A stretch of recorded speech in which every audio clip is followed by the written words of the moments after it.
कोई इंसान नहीं बल्कि एक रोबोट है जिसे क्रेप ने बनाया है। क्रेप रोबोटिक हेड से बात करता है कि 2 महीने बाद मेरी कॉलेज में रीयूनियन पार्टी है और मैं तुम्हें वहाँ अपनी वाइफ बनाकर ले जाना चाहता हूँ, क्योंकि अगर मैं वहाँ सिंगल गया तो मेरे दोस्त मेरी बहुत ज्यादा मजाक बनाएंगे। देखो अभी से ही वो लोग मुझे सोशल मीडिया पर ट्रोल करने लगे हैं। वैसे तुम मेरी एक क्लासमेट की तरह दिखती हो जिसका नाम लीना है, पर अगर तुम मेरे साथ लीना बनकर पार्टी में चलोगी तो किसी को कुछ नहीं पता चलेगा, क्योंकि वो दूर विदेश में सेटल हो चुकी है। पर रोबोट कहती है कि तुमने तो मुझे अपनी तन्हाई दूर करने के लिए बनाया था, जिस पर क्रेप चौंक जाता है। और फिर लीना कहती है कि आर्टिफिशियल इंटेलिजेंस सबसे गंदा सेंस ऑफ ह्यूमर है। क्रेप कहता है कि मेरा एक सीक्रेट प्रोजेक्ट है जिससे मैं तुम्हारी बॉडी लगा दूंगा और फिर पार्टी के बाद हम ये सब फिर से पहले जैसा कर देंगे। इसके बाद क्रेप लीना की बॉडी ले आता है और फिर उसका सिर उसकी बॉडी पर फिक्स कर देता है और उससे कुछ करने को कहता है, पर लीना एकदम से एक्शन मोड में आ जाती है और एक के बाद एक शानदार मूव दिखाने लगती है। क्रेप पूछता है कि तुम ये सब क्या कर रही हो, और फिर जब क्रेप उसकी बॉडी चेक करता है तो वो एक 112 बैटल मशीन थी जिसे जंग में लड़ाई के लिए बनाया गया है। मतलब इसने बेदयानी में लीना के साथ एक सोल्जर की बॉडी जोड़ दी। क्रेप कहता है कि इसमें तो हम फंस सकते हैं क्योंकि ये मैं चुरा कर लाया हूँ, पर फिर भी क्रेप लीना को पार्टी में ले जाने के लिए तैयार कर लेता है। और फिर स्टोरी फिर से 2 महीने आगे पार्टी में आ जाती है और इन्हें पीटने के बाद लीना क्रेप के साथ पार्टी से चली जाती है। और फिर थोड़ी देर बाद ही इन दोनों को पुलिस ऑफिसर रोक लेता है और इनकी आईडी चेक करने लगता है। क्रेप तो अपनी आईडी दिखा देता है पर वो लीना की आईडी भी मांगने लगता है, पर क्रेप कहता है कि इसकी आईडी अभी बनी नहीं है, जिस पर वो ऑफिसर उसके साथ बदतमीजी करने लगता है। पर तभी लीना उसकी अकल ठिकाने लगा देती है और उसकी गाड़ी भी तोड़ देती है। क्रेप कहता है कि ये तुमने क्या कर दिया, पर लीना को कोई फर्क नहीं पड़ता और फिर ये दोनों वापस घर आ जाते हैं। क्रेप चेंज कर लेता है और बहुत खुश लग रहा है और फिर ये लीना से कहता है कि मेरे सोकर उठने से पहले ही पूरा रूम साफ कर देना, पर पहले मुझे सुलाओ। और फिर लीना क्रेप को बेहोश कर देती है क्योंकि क्रेप भूल गया था कि इसकी बॉडी एक सोल्जर की है। और फिर जब इसे दोबारा होश आता है तो ये देखता है कि पूरा रूम साफ हो चुका है। और फिर क्रेप से मिलने इसके माता पिता भी आ जाते हैं और लीना को देखकर कहते हैं कि ये कौन है, जिस पर लीना बताती है कि मैं क्रेप की वाइफ हूँ, जिस पर ये दोनों काफी खुश हो जाते हैं कि चलो इसे वाइफ तो मिली। इसीलिए ये सेलिब्रेट करने के लिए एक रेस्टोरेंट में चले जाते हैं, पर वहाँ क्रेप की मॉम नोटिस करती है कि लीना खाना नहीं खा रही, जिस पर लीना कहती है कि मेरा तो पेट ही नहीं है, पर क्रेप बात को संभाल लेता है कि ये मजाक कर रही है, दरअसल इसे भूख नहीं है। इसके बाद क्रेप लीना को समझाने की कोशिश करता है कि हमें ये सारे सबूत मिटाने होंगे और तुम्हारी बॉडी को वापस वही मिलिट्री लैब में रखना होगा, वरना हम दोनों पकड़े जाएंगे।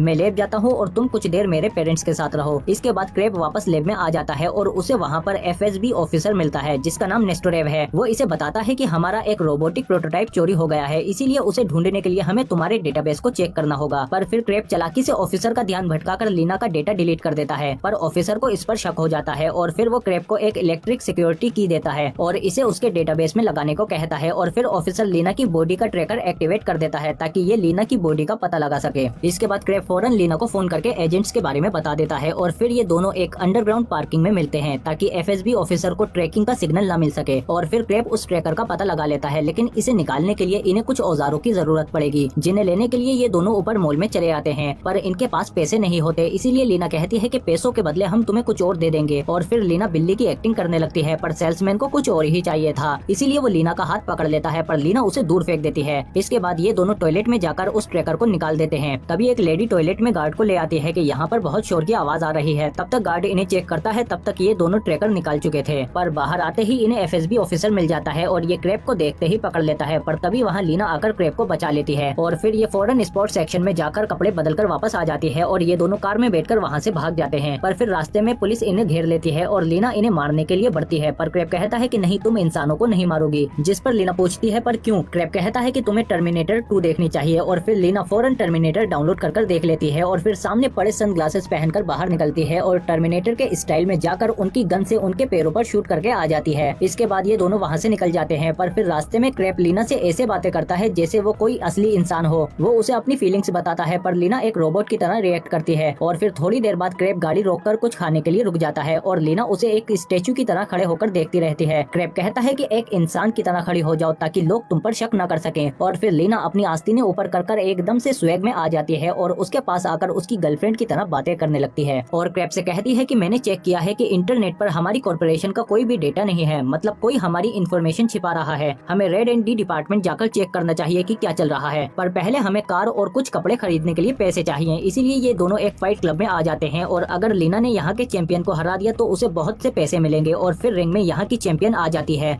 वो कभी नहीं हारी, पर लीना उसे एक हाथ से पकड़कर उठा देती है और उसे आसानी से हरा देती है। जीतने के बाद लीना को काफी पैसे मिल जाते हैं, पर लीना कहती है कि हमें कार और कुछ कपड़े चाहिए। इसके बाद ये दोनों चीफ इंजीनियर के घर आ जाते हैं। इसके बाद चीफ इन्हें बताते हैं कि हमारी ऑर्गेनाइजेशन में एक जासूस है जो सारी इन्फॉर्मेशन लीक कर रहा है और वो यहाँ एंड्रॉइड रोबोट को चुराने के लिए आया है, पर तुमने उससे पहले ही चुराकर उसका सारा खेल बिगाड़ दिया। इसको उम्मीद नहीं थी कि रोबोट इतना ज्यादा सक्सेसफुल होगा, पर लीना कहती है कि वो एंड्रॉइड तो सिर्फ एक बॉडी है, उसकी कामयाबी उसका सिर यानी उसका दिमाग है, जिसे सालों मेहनत के बाद क्रेप ने बनाया है, उसके बिना शरीर का कोई रोल नहीं। इसके बाद ये दोनों जब यहाँ से निकलते हैं तो इनके पीछे पुलिस लग जाती है। लीना इन्हें चकमा देने की कोशिश करती है, पर फिर भी ये लोग उसे घेर लेते हैं, पर लीना बाहर आकर इन्हें हटाने की कोशिश करती है, पर इस बार इन ऑफिसर्स के पास इलेक्ट्रोमैग्नेटिक गन है, जिससे ये लीना को जाम कर देते हैं और लीना की बॉडी हिल नहीं पाती। और फिर इन्हें एक वैन में बिठाकर एजेंट इन दोनों को एक पुराने वेयर हाउस में ले आते हैं। लीना और क्रेप एक दूसरे को अपनी फीलिंग्स बताते हैं कि वो एक दूसरे को पसंद करते हैं। इधर नेस्टरेव अपने साथियों को मार देता है और AK-47 क्रेप के हाथ में दे देता है ताकि इस पर इल्जाम आए, और फिर ये बताता है कि मैं ही वो जासूस हूँ जो इस एंड्रॉइड को चुराने के लिए आया हूँ। पर तभी वहाँ एक ऑफिसर उठ जाता है और नेस्टरोव उसे मार देता है। इसी बीच क्रेप को भागने का मौका मिल जाता है और नेस्टरेव भी लीना को लेकर चला जाता है और क्रेप के निकलते ही वेयर हाउस धमाके से उड़ जाता है। इसके बाद क्रेप इंटरनेट के जरिए लीना की लोकेशन का पता कर लेता है, जिसे अमेरिका ले जाया जा रहा है। क्रेप उसे ढूंढने के लिए निकल जाता है। इधर ये लोग भी लीना को भेजने के लिए जहाज पर ले आते हैं, पर कस्टमर को देने से पहले ही वहाँ क्रेप आ जाता है और इसके हाथ में गन देखकर नेस्टरोव समझ जाता है कि ये बेवकूफ कभी भी एक इंसान पर गोली नहीं चलाएगा। पर क्रेप उसके बजाय जाल की पावर सप्लाई को शूट कर देता है, जिससे लीना आजाद हो जाती है और फिर ये एक एक करके सभी को मार पीट कर ठिकाने लगा देती है और नेस्टरोव के साथ साथ कस्टमर को भी नहीं छोड़ती। इसके बाद क्रेप इसके करीब आता है और उसे किस कर लेता है, पर लीना कोई रिस्पॉन्स नहीं देती क्योंकि उसे नहीं पता कि कैसे रिस्पॉन्स करना है। वो नहीं जानती थी, पर लीना ये जानती थी कि क्रेप उसे प्यार करता है। इसके बाद ये दोनों खुशी खुशी बातें करते हुए ऑफिस चले जाते हैं और वहाँ इनका बॉस इन्हें थैंक्स बोलता है कि इन दोनों ने उस जासूस का पता लगाकर कंपनी को बचा लिया। इसीलिए वो क्रेप को लीना पर और रिसर्च करने की परमिशन दे देते हैं और ये मूवी यहीं खत्म हो जाती है। और आप कमेंट करके बताओ कि आपको ये मूवी कैसी लगी। उम्मीद है कि